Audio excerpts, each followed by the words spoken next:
thank God for this opportunity that God has given me. Way back when I came here, I was a part of Sunday school, and then because of my work, I was not able to be connected.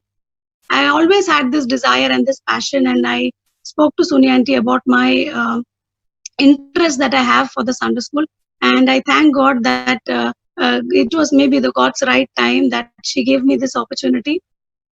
And I thank Roy Pastor Uncle, Wilson Pastor Uncle, the church elders, and the teachers of the Sunday school, and to all the children out there. I'm so happy. I'm so glad that I'm here in the midst of all of you sharing the word of God. Mm. The word of God is very important to us. We come to Sunday school to learn about God, to learn about the love of God. And I would like to start with Matthew chapter 22, verses 36 and 37.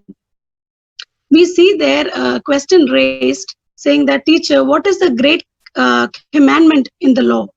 And he said to them, you shall love the Lord your God with all your heart and with all your soul and with all your might.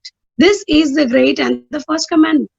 So the commandment is to love with all your heart, not half of it, not 1/4 of it, with all your heart, all your soul, and all your mind.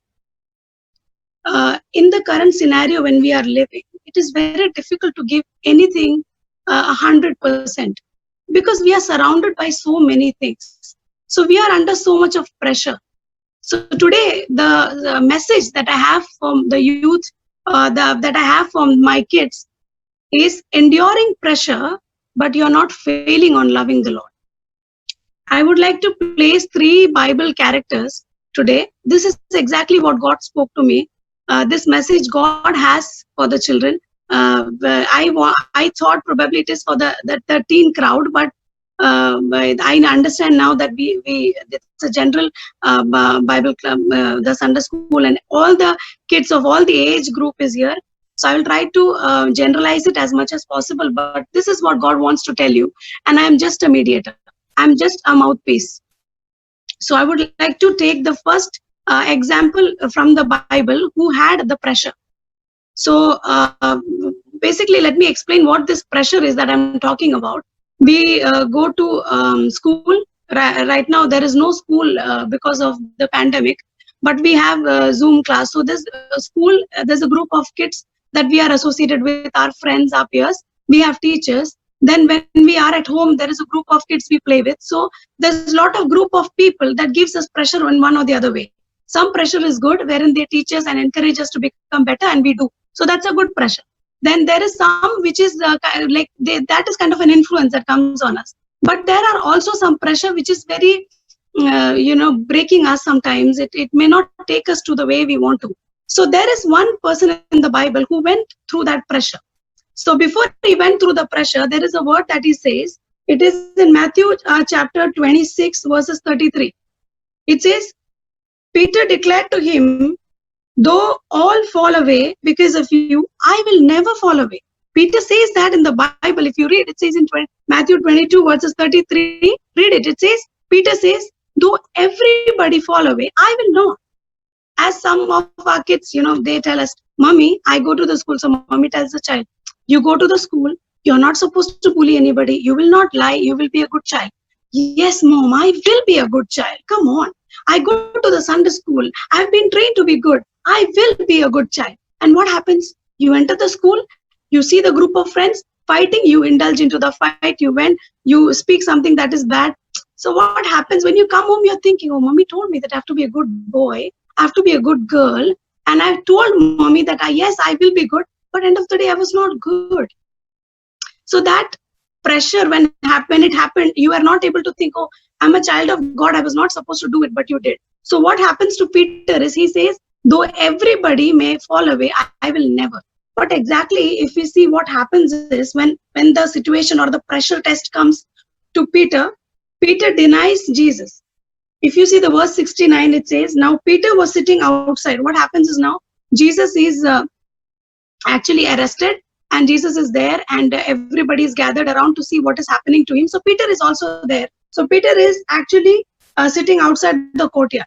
What happens is Jesus tells him that you will betray me. a situation may come like that. And that's when he claims and he says that, no, I will never do that. I will never do that. But when the situation comes, what Peter does, if we read, it says, and a maid came up to him and said, you also were with Jesus. Then he says, but he denied it before them all. He says, no, I was not with Jesus. What you're talking? I'm not with Jesus. Then he went to the porch. So then he says, probably this outside where I'm sitting is a bad place. There is a pressure in this. Let me move out. Let me go out. So he goes outside, and then again another maid sees him, and then again he denies, saying, no, I do not know what you mean. What? I was with Jesus? What do you even mean? I don't know. And then what happens? A bystander also sees him, and then he says that certainly you were also with him, because your accent, it betrays you. You also have the accent like him. And then what happens to Peter is, it's the end of that frustration level. The pressure has reached the height. Then he is really upset, and then he says, he began to invoke a curse on him and swear on him and says, I don't know him. I don't even know him. What you guys are talking about? So it is the same Peter who said some verses before that, even if they do, I will not. I will be with you. I will not. But what exactly happens? He denies, saying, what you guys are talking? I don't even know that man. Then the cock crowed, and Peter remembered the saying of Jesus, before the cock crows, you will deny me 3 times. Then Peter realizes, oh, I have already denied him. I already did that mistake, which I said I will not do. I denied him. And when that feeling came to him that what exactly I did, he went out and he wept bitterly. He cried bitterly. Situation does happen. Peter was a disciple of Jesus. He was with Jesus for 3 years. He learned every verse that Jesus taught him. He knew everything. But what happened? When a pressure came on him, he denied Jesus. And after he denied, he realized, oh my God, I denied him already. What do I do? But what he did, he went out and he wept bitterly. He wept for what he did, that I did wrong. I realized this is one way of handling pressure, or this is one way of handling the temptation when it came. I would like to introduce the second character of my message. The second character is Judas. That's also in the same verse. If you see, this Matthew 26 verses 49. We all know that Judas betrayed Jesus. Yeah, it's a very famous character in the Bible, and we all know. But the way he betrays Jesus is here. And he came to Jesus at once and said, Hail, Master, like I respect you, Master. And he kissed him. Did he betray verbally? No. He just came and he kissed him, because that was what Judas said, I will do. The man I kiss is Jesus, and you have to arrest him. So Judas kissed him. Now, when we look at the instance, why did Judas betray Jesus? Is because he was very much happy of getting that 30 silver coins. Somebody promised him 30 silver coins. You betray Jesus. All you have to do is just betray him and see what you get. You will get 30 silver coins. Just imagine. So don't we get such temptations? When we're like, okay, I have to just do this. I just have to kiss Jesus. I'm not doing great sin. I'm just kissing. No. Is that a sin? No. So in our instances, life instances also, it happens wherein, we are tempted with certain things. It's okay. You do that and this is what you get. And then we don't think much that what exactly we are going to do. We do it. And then what happens to Judas when we read Matthew 27:5? What is the after effect of this? The after effect is that he realizes that he's committed a sin. And then he goes to the chief priest and the elders of the people who, elders of the church. And then he tells to them that I have sinned. He realizes, I have sinned in betraying an innocent blood. And he throws down the pieces of silver in the temple. He throws it away. So for what he betrayed was these 30 silver pieces. He just throws it away. And he says that he doesn't want it. And they say that, see it to yourself, we do not need it back. So he just throws that away. What happens to that money is it's in the ground. Most of the time, you deny Jesus or you betray Jesus for something which actually falls in the ground. It's not beneficial to you, nor to anybody else. But for those 30 silver coins, he had betrayed Jesus. And then what Judas did is, he went and he hanged himself. Then Judas was no more. He went and suicide is what he did. So Peter had a pressure test. He first said he will never fall away, even if others do, but he did deny Jesus. Second, we see Judas. He gives kiss to Jesus and betrays him. He realizes he did a sin. He comes and he gives the 30 silver coins back, thinking that maybe they will release Jesus, but they didn't. And then he goes back, he hangs himself. Peter is seen crying outside, he is weeping. Judas goes and hangs himself. There is a third character I would like to introduce. That is Jesus Christ. Jesus Christ was there in the world. He was here with one reason, that is salvation. He came here to save the mankind. We all know about it. But there was one pressure that Jesus went through. And it was when he was praying. When he was going to be betrayed, he was praying. And while he was praying, this verse says that he prays this way. My Father, he's pleading to the Lord. He says, if it be possible, let this cup pass from me, nevertheless, nor as I will, but as thou wilt. So this is the difference. Peter had a pressure. He denied. He could not sustain the pressure. Judas had a pressure, a temptation. He could not deny. He hanged himself. Jesus also was in a pressure that it was hard for him to take that cup of sin. That's why he prayed to God, my Father, if it is possible, please take this cup away from me, but not as I will, but as you will. So this is how 3 different characters in the Bible has responded to pressure. I'm not saying that we will not have pressure. See, we are all in Sunday school. This is a place where we all gather, we come, we learn about the Lord, we learn new songs, we learn a lot of Bible verses. But that doesn't take us away from these pressure of life.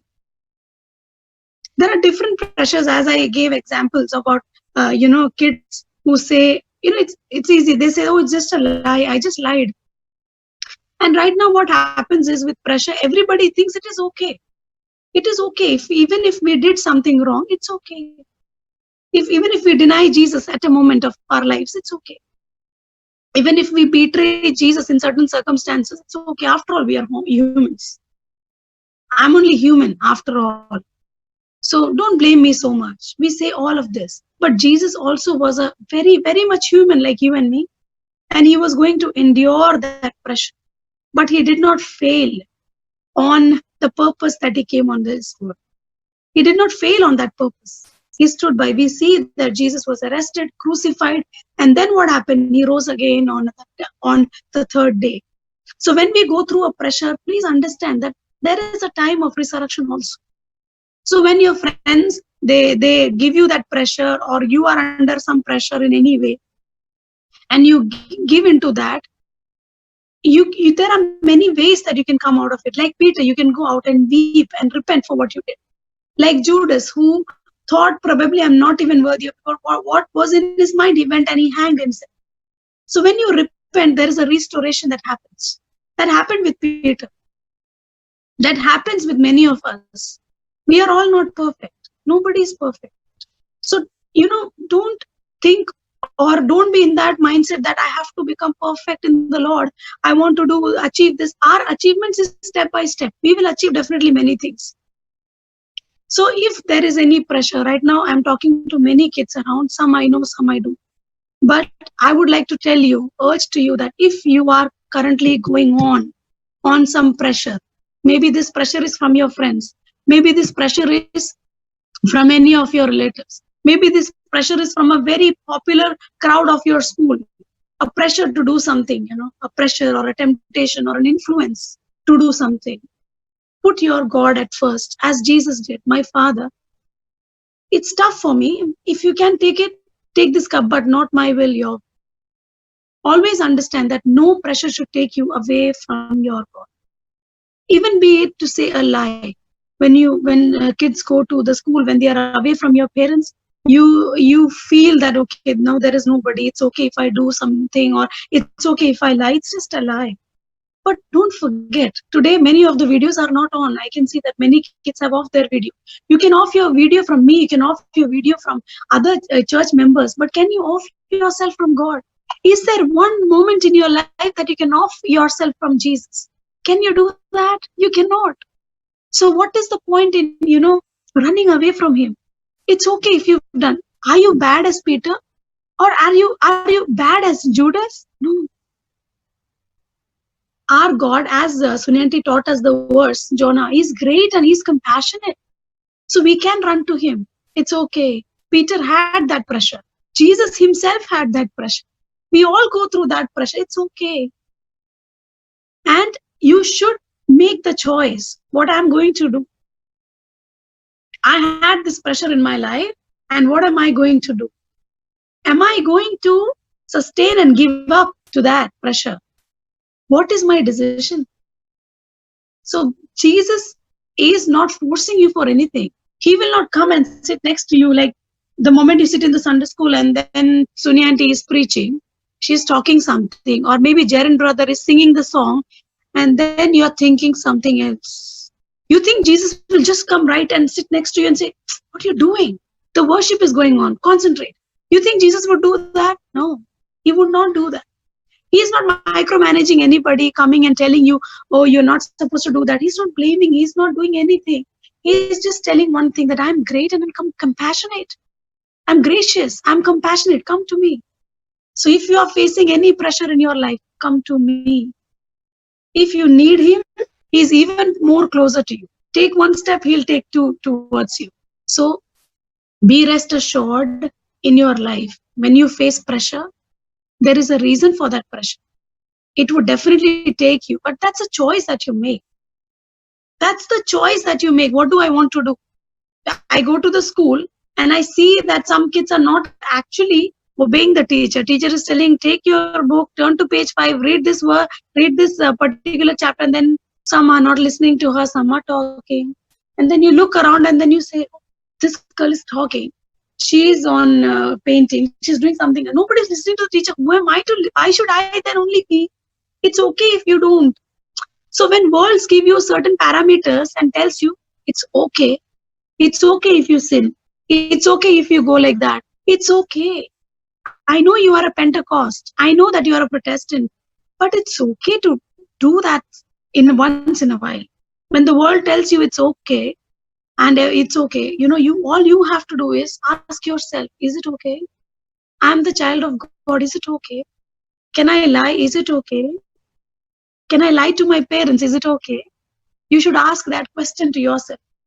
So don't think anybody or me or the church pastor is sitting and condemning you. We cannot do that 24/7. We cannot watch over you. So there's a lot of pressure that goes on with you, with your mind.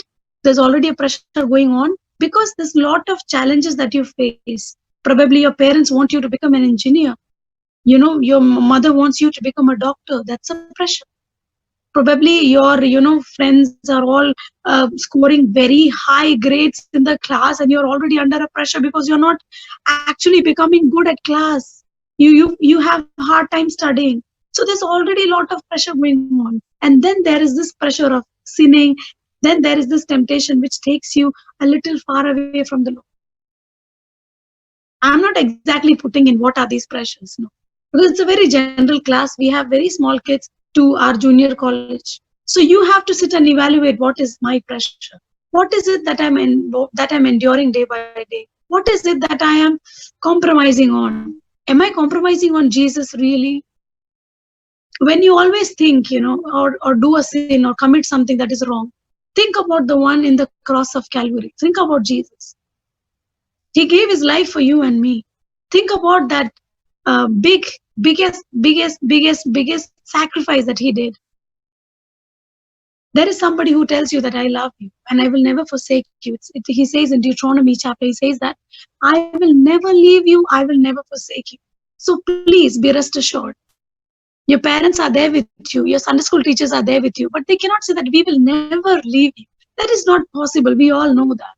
But there is somebody who says that I will never leave you. I will never forsake you. Be it anything. Right now, what is the situation of your life? Have you really gone far from God?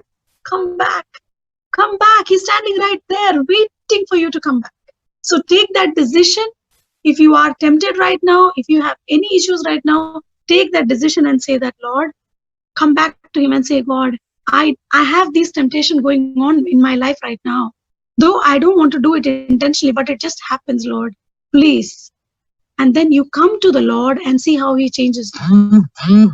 There was one character in the Bible, Job. His wife came and told him, you're completely with those sores and you're bleeding. Why don't you just forsake your Lord and die? She gave him a choice, said, die. There's no point of you living on this earth. Come on. People would come up to you and say that, what are you? You are just a nuisance.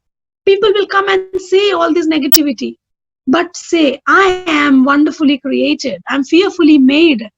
My God loves me and he will never leave me. So have that trust in God. Come back to him. I'm sure the Spirit of God is talking to somebody today.